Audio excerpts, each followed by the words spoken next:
Today we will discuss chapter 3rd, pair of linear equations in two variable, exercise 3.1, question number 1, part 2. Part 1 is already been released of the class 10th, जहाँ पर सारा जो graphical method है वो explain किया गया है. यहाँ पर हम exercise start कर रहे हैं. So in this exercise we will learn to solve the question algebraically and graphically. So we are not finding out the solution by solving the equations, हम उसको graphically plot करके फाइंड आउट करेंगे. सो एल्जेब्राइकली means जब हम equation form करते हैं, graphically means जब उस इक्वेशन को हम ग्राफ पर रिप्रेजेंट करते हैं.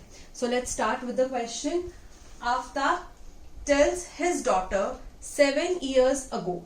तो आफ्ताब अपनी बेटी से कहता है कि 7 साल पहले I was 7 times as old as you were then. कि मैं तुम्हारा जो तुम्हारी एज थी आज से 7 साल पहले, मैं उसका 7 गुना था उस एज का. अगर तुम उसमें अपनी एज में 7 से मल्टीप्लाई कर दोगे 7 साल पहले की, तो मेरी एज निकल जाएगी. आफ्ताब ये अपनी बेटी से कहता है. Also 3 years from now. 3 years from now का मतलब है आज से 3 साल बाद. आई shall be 3 times as old as you will be. कि आज से 3 साल बाद तुम्हारी जो भी एज होगी, अगर उसमें तुम अपनी एज को 3 से मल्टीप्लाई कर दोगे तो मेरी एज निकल आएगी 3 साल बाद. So represent this situation algebraically and graphically. तो कह रहे हैं सिचुएशन को एल्जेब्राइकली मतलब इक्वेशन फॉर्म करिए, एंड ग्राफिकली उन इक्वेशंस को ग्राफ पर रिप्रेजेंट करिए.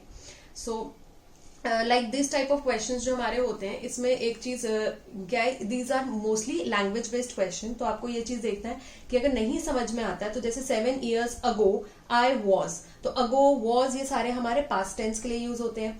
And 3 years from now I shall be. From now मतलब आज से 3 साल के बाद. शैल किसके लिए होता है? फ्यूचर के लिए. तो मतलब आप फ्यूचर की बात कर रहे हो. सो एक चीज हमें हमेशा याद रखनी है कि जब भी हम ऐसे क्वेश्चन करते हैं, हम हमेशा प्रेजेंट एज को एज्यूम करते हैं कि जो भी प्रेजेंट एज है वो हमारी एक्स है या वाई है, जो भी होगी. तो हम कहते हैं कि आफ्ताब की हम प्रेजेंट एज को मान लेते हैं x years, ठीक है, और उसकी डॉटर की प्रेजेंट एज को हम लेट अस जस्ट से कि हम जो आफ्ताब है उसकी एज को हम x मान लेते हैं और डॉटर की एज को हम y years मान लेते हैं कि आज उनकी प्रेजेंट एज इतनी है. आज वो आफ्ताब x साल का है और जो डॉटर है वो y साल की है, y years की है. राइट. अब क्या कह रहा है कि 7 years ago आई वॉज अगो मतलब क्या हो गया? पास्ट की बात होगी. तो एक हमारी इस तरीके से फिर टेबल बन जाएगी. ये प्रेजेंट है, ये हमारा क्या हो जाएगा? पास्ट की बात हो गई. ठीक है ना. तो आज आफ्ताब है और उसकी जो डॉटर है, तो आज आफ्ताब x years का है, डॉटर y years की है. तो 7 साल पहले, 7 years ago, 7 साल पहले अगर आपको एज निकालनी है, सो ऑलवेज रिमेम्बर कि अगर आज आप 20 साल के हो, तो आज से 7 साल पहले कितने साल के होगे? तो 20 - 7 कर दोगे. तो मतलब पास्ट में हम एज निकालने के लिए क्या करते हैं? सब्ट्रैक्ट करते हैं. तो क्या कर देंगे? जो भी प्रेजेंट एज है उसमें -7 कर देंगे. प्रेजेंट एज में से -7 करेंगे.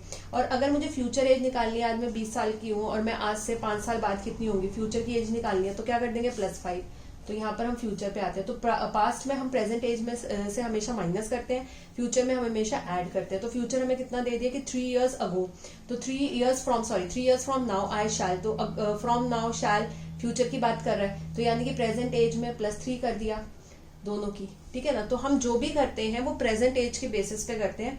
तो आपको क्या करना है? आपको बस ये देखना है कि जैसे आज अगर प्रेजेंट एज किसी की 20 है, तो 7 साल पहले उसकी जो एज हो जाएगी उसमें हम क्या कर देंगे? -7 कर देंगे, क्योंकि उसकी एज कम होगी 7 साल पहले. तो सब्ट्रैक्ट कर देंगे प्रेजेंट एज माइनस जितना आपको साल पहले की निकालनी है.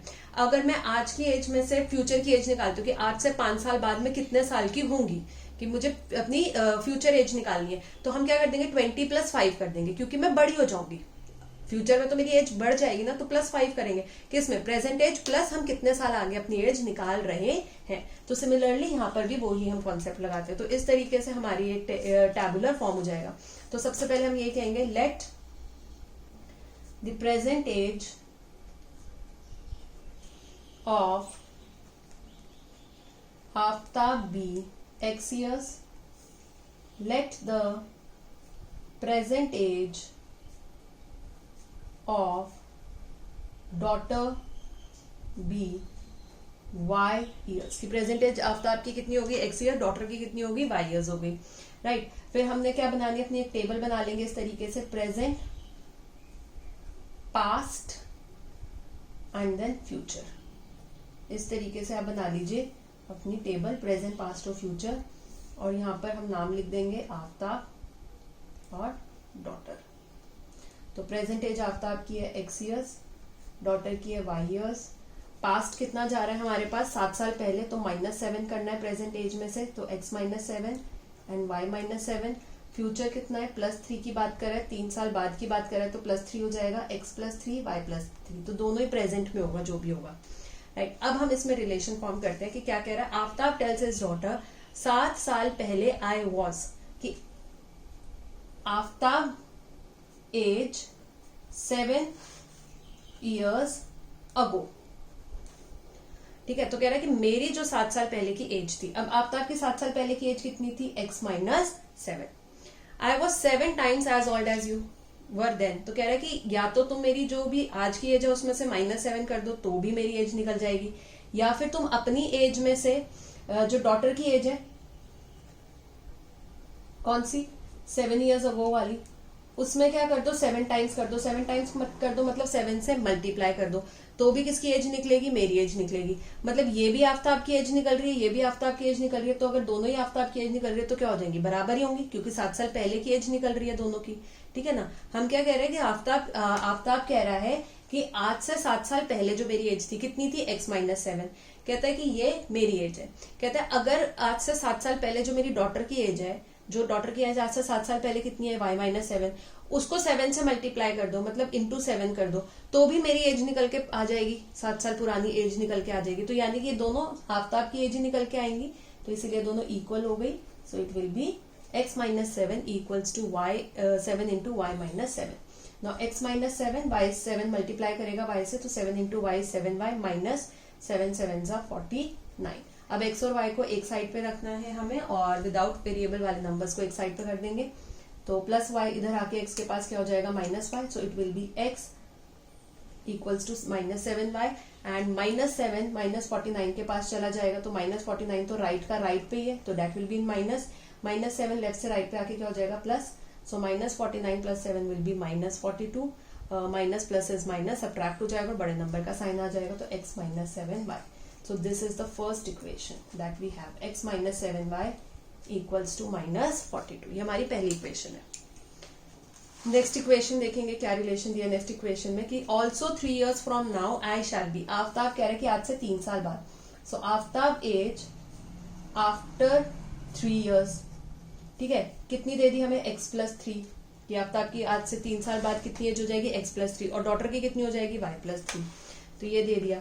तो कह रहा है कि एक तो ये इस तरीके से मेरी एज निकाल लो, और दूसरे तरीके से मेरी एज क्या निकाल सकते हो कि आई shall be 3 times as old as you, कि मैं डॉटर की जो एज है आफ्टर 3 years वाली, इसमें क्या कर दो 3 times कर दो, मतलब क्या कर दो 3 से मल्टीप्लाई कर दो, दैट इज 3 इंटू y +3। तो डॉटर की 3 साल बाद एज कितनी है, y +3, तो उसको किससे मल्टीप्लाई करना है, 3 से। तो कह रहे इन दोनों तरीके से मेरी ही एज निकलेगी, इसलिए इक्वल होगा, या तो मेरी एज में +3 कर दो तो भी मेरी 3 साल बाद की एज निकल जाएगी, या जो भी डॉटर की एज होगी 3 साल के बाद उसमें इंटू 3 कर दो, सो इट विल बी x +3, 3 से मल्टीप्लाई करेंगे, 3 into y is 3y + 3 3 = 9। Again हमें क्या करना है, वेरिएबल वाले टर्म्स एक साइड पे x और y, and non variable terms एक साइड पे लेके जाने। सो x हमारा लेफ्ट का लेफ्ट पे था, +3y, from left to right आएगा तो क्या हो जाएगा, फ्रॉम राइट टू लेफ्ट आएगा, it will B -3y, 9 right का राइट ही साइड पे है, +3 हमारा फ्रॉम लेफ्ट टू राइट आ जाएगा, तो इट विल बी -3, तो it will be x -3y, 9 - 3 is 6। So this is the equation second. अब एल्जेब्राइकली तो हमने इन इक्वेशंस को फॉर्म कर दिया, अब हमें इनको क्या करना है, ग्राफिकली सॉल्व करना है। तो अगर हमें ग्राफिकली सॉल्व करना है तो हमें कम से कम 2 या 3 सोल्यूशन हर इक्वेशन का निकालना पड़ेगा ग्राफ प्लॉट करने के लिए। So let's just take out that solution. तो पहली इक्वेशन हमारे पास है x -7y equals to -42, and second equation है x -3y equals to 6। So these are the 2 equation. तो सबसे पहले हम यहाँ से क्या करेंगे, -7y को उधर लेके चले जाएंगे, it will B +7y, and similarly -3y को उधर लेके चले जाएंगे, इट विल बी +3y। तो हमारी इक्वेशन बन गई, इसमें हम वैल्यूज पुट करेंगे, x और y का सोल्यूशन फाइंड आउट करेंगे। So this is x, y, let's just find, you can take 2 solution or you can take 3 solution but not more than that। 2 भी लेके ग्राफ प्लॉट कर सकते हैं और 3 भी लेके ग्राफ प्लॉट कर सकते हैं, उससे ज्यादा सोल्यूशन निकालने की जरूरत नहीं है ना। तो सबसे पहली चीज कि जो हम सोल्यूशन निकाल रहे हैं, कि यहाँ पर हमें क्या इक्वेशन दे दी, -42 + 7y। तो मतलब मुझे y में ऐसी वैल्यू डालनी है जो 7 की टेबल में 42 के आसपास के नंबर होते हो। जैसे 7 5 35 हो गया 42 के आसपास, 7 6 42 हो गया, 7 7 49 हो गया। तो ये वाले नंबर हम पुट करेंगे क्योंकि वो 42 के आसपास है, ये माइनस में है, और यहाँ पर हम जो भी वैल्यू पुट करेंगे वो किस में आएगी, प्लस में आएगी, बिकॉज -42। और आप जो भी 7 में पुट करोगे, 7 5 7 6 7 7 क्योंकि ये प्लस में दिया है, ठीक है ना, तो ये प्लस में वैल्यू आएगी। तो हमारी सोल्यूशन क्या हो जाएगा, सिंपल हो जाएगा। तो लेट्स जस्ट स्टार्ट। सबसे पहले हम यहाँ पर क्या पुट करते हैं, y की जगह पर लेट्स से कि हम यहाँ y की जगह पर 5 पुट करते हैं। So let y is equals to 5, ठीक है। So x is equals to -42 + 7। तो हमने यहाँ पर y की जगह पर क्या पुट कर दिया, 5 पुट कर दिया। तो दैट इज -42 + 7 5 35। अब +35 और -42 ऑपोजिट साइन है ना, क्योंकि प्लस और माइनस ऑपोजिट साइन थे। तो हम क्या करेंगे, सब्ट्रैक्ट करेंगे तो छोटे नंबर निकल के आ जाते हैं। अगर आप इसमें माइनस की वैल्यू डालोगे तो ये भी टर्म माइनस में हो जाएगा, ये टर्म भी प्लस माइनस से माइनस में चला जाएगा। तो माइनस माइनस मतलब ऐड कर देना है, तो नंबर क्या हो जाते हैं, वो बड़े हो जाते हैं। तो ऑलवेज रिमेंबर कि जो भी साइन है ऑपोजिट साइंस में आप लेके चलिए, ताकि आपकी जो वैल्यू है वो छोटी होती चली जाए और इजीली आप अपना ग्राफ पे उसको प्लॉट कर सकते हैं। क्योंकि जितना आप ऐड करके नंबर लेके आएंगे वो बड़े हो जाएंगे, तो ग्राफ पे बहुत बड़े बड़े नंबर्स प्लॉट करना कई बार प्रॉब्लमैटिक हो जाती है कि कोई कहीं पे आपने बहुत छोटा ले लिया, कहीं पे आपने बहुत बड़ा ले लिया, तो इतना बड़ा प्लॉट नहीं कर पाते, इसलिए ऑपोजिट साइंस के साथ चलेंगे। तो यहाँ पे ऑलरेडी माइनस दिया था, तो यहाँ पे हम प्लस में वैल्यूज पुट करते चलेंगे। ओके, -42 + 35 ऑपोजिट साइन है, सब्ट्रैक्ट हो जाएगा।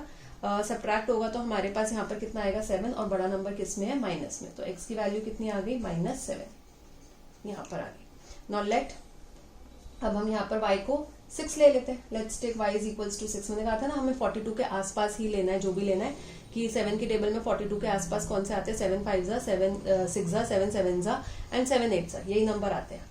तो 8 पे आता है, राइट, उस सब पे आता है, क्योंकि 7 5 35, 7 6 42, 7 7 49 एंड 7 8 56। तो ये 42 के आसपास है, इससे ज्यादा ऊपर नीचे नहीं लेंगे हम। So x is equals to -42 + 7 into y की जगह पर हम क्या डाल देंगे, 6 डाल देंगे। So x is equals to -42 + 7 6 42। तो -42 + 42 विल गेट कैंसिल आउट, तो x की वैल्यू कितनी आ जाएगी, 0। So next value is 0। Similarly let y is equals to, हम क्या ले लेंगे, अब 7 ले लेते हैं कि हम y की वैल्यू यहाँ पे 7 डाल देते हैं। तो x is equals to -42 + 7 into 7, that is -42 + 7 7 49। अभी ऑब्वियसली ऑपोजिट साइन हो गया अगेन हमारे पास, तो -42 + 49 सब्ट्रैक्ट हो जाएगा। 49 में से 42 गया, कितना बच गया, 7, और बड़ा नंबर किस में है, प्लस में है। तो x की वैल्यू कितनी आ गई यहाँ से हमारे पास, इट इज 7, राइट। अब यहाँ पर आ जाते हैं नेक्स्ट साइड पे। यहाँ पर हमें क्या दे दिया, x is equals to 6 + 3y। ना +3y हमें यहाँ पर दे दिया गया है, तो ये भी प्लस में नंबर दिया, ये भी प्लस में नंबर दिया, दोनों प्लस प्लस में दिया, तो ऐड होते चले जाएंगे तो बड़े नंबर आएंगे।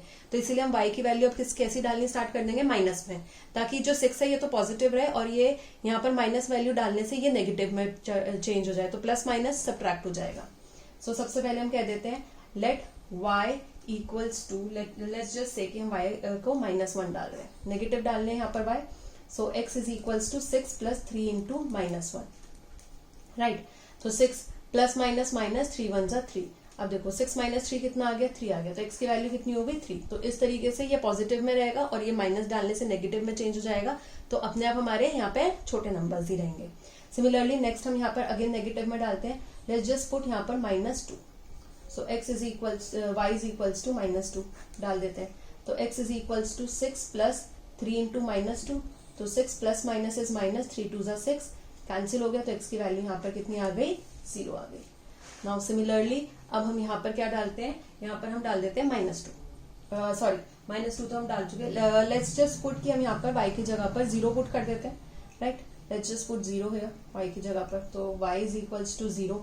सो यहाँ पर हम डालेंगे तो x is equals to 6 + 3 into 0, that is x is equals to 6 हमारा हो जाएगा, बिकॉज 3 + 0 इज 3 into 0 इज 0, तो उसकी कोई वैल्यू नहीं होगी, तो x की वैल्यू कितनी आ गई यहाँ पर, 0। ना इस साइड पर हम y की वैल्यू को 0 क्यों नहीं डालेंगे, क्योंकि अगर मैं यहाँ पर y को 0 डालती हूँ तो इट मीन्स ये हमारा पूरा एलिमिनेट हो जाएगा, क्योंकि 7 into 0 इज 0, ये हो गया, तो x क्या बच जाएगा, -42। अब ये नंबर देखो हमारे मैक्सिमम 7 तक जा रहे हैं, अब वो -42 कितना बड़ा हो जाता है, तो अब कैसे प्लॉट करोगे, प्लॉटिंग कितनी डिफिकल्ट हो जाएगी इसके लिए, तो इसीलिए हम इसी हिसाब से नंबर डालते हैं कि अगर ये बड़ा नंबर है तो उसके आसपास डालो, ताकि यहाँ पे जो वैल्यूज हैं वो छोटी होती चली जाए और वो हमारी लाइक 6, 7, 8 या 9 की रेंज तक हमारी वैल्यूज आ जाए। तो उस तरीके से यहाँ पर हमने इसलिए डाल दिया क्योंकि यहाँ पे 7 तक तो था ही, तो 6 उससे छोटा आएगा, तो ये वैल्यू हमारी उससे प्लॉट हो जाएगी। सो ग्राफिकली जब हम इस क्वेश्चन को प्लॉट करेंगे it will look like this. Graphically अगर आप जब इसको प्लॉट करोगे तो ये हमारे पास x minus 7y equals to 42 की लाइन है जो रिप्रेजेंट होगी, and x minus 3y equals to 6 है। यहाँ पर हमारे पास क्या दिया था, -7 and 5, x is -7 and y is 5, ये हमारा हो गया।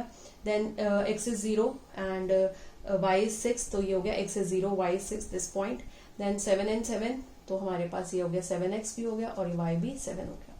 नेक्स्ट हमारे पास क्या है, x इज 6, y is 0, तो x is 6, y is 0 is this point.